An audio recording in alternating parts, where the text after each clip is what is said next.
انشاءاللہ چھوڑنے کا نقصان۔ حضرت سلیمان علیہ السلام کی 99 بیویاں تھیں۔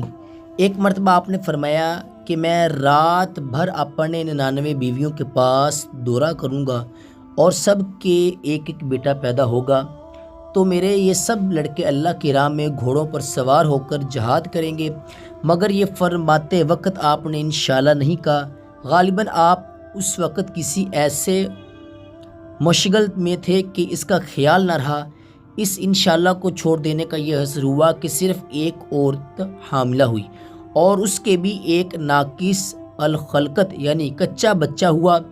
حضور خاتم النبیین صلی اللہ علیہ وآلہ وسلم نے فرمایا کہ اگر حضرت سلیمان علیہ السلام نے انشاءاللہ کہہ دیا ہوتا تو ان سب عورتوں کے لڑکے پیدا ہوتے اور وہ سب خدا کی راہ میں جہاد کرتے۔ قرآن مجید میں اللہ تعالیٰ نے اس واقعہ کو اجمالاً بہت مختصر طریقے پر اس طرح بیان فرمایا ہے کہ ترجمہ کہ بے شک ہم نے حضرت سلیمان علیہ السلام کا امتحان لیا اور ان کی کرسی پر ایک بے جان بدن کچا بچہ ڈال دیا۔ پھر انہوں نے خدا کی طرف رجوع کیا اور عرض کی کہ اے میرے رب، مجھے بخش دے اور مجھے ایسی بادشاہی عطا فرما کہ میرے بعد کسی کے لیے مناسب نہ ہو، بے شک تو ہی بہت زیادہ دینے والا ہے۔ اب اس واقعہ سے ہمیں یہ سبق ملتا ہے کہ مسلمان کو لازم ہے کہ آئندہ کے لیے جو بھی کرنے کو کہے تو انشاءاللہ تعالی ضرور کہہ دے۔ اس مقدس جملہ کی برکت سے بڑی امید ہے کہ وہ کام ہو جائے گا اور انشاءاللہ تعالی چھوڑ دینے کا انجام سراسر نقصان اور ناکامی و محرومی ہے۔ غور کیجئے کہ حضرت سلیمان علیہ السلام جو خداوند قدوس کے پیارے نبی ہونے کے ساتھ ساتھ بے مثل بادشاہ بھی ہیں،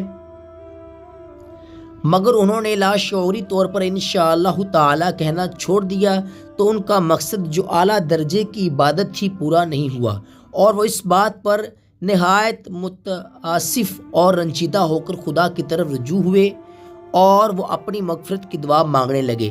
پھر بھلا ہم تم گناہ گاروں کا کیا ٹھکانہ ہے کیا کہ اگر ہم تم انشاءاللہ کہنا چھوڑیں گے تو بھلا کس طرف ہم اپنے مقصد میں کامیاب ہوں گے۔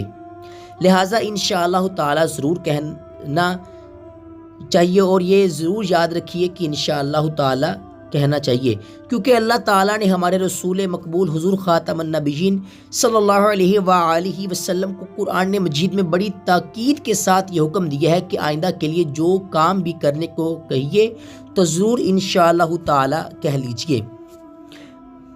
وَلَا تَقُولَنَّ لِشَيْءٍ إِنِّي فَاعِلٌ ذَلِكَ غَدًا إِلَّا أَن يَشَاءَ اللَّهُ وَاذْكُر رَّبَّكَ إِذَا نَسِيتَ۔ ترجمہ اور اے پیغمبر ہرگز کسی بات کو نہ کہنا کہ میں کل یہ کر دوں گا، مگر یہ کہہ اللہ چاہے اور اپنے رب کو یاد کرو جب تم بھول جاؤ۔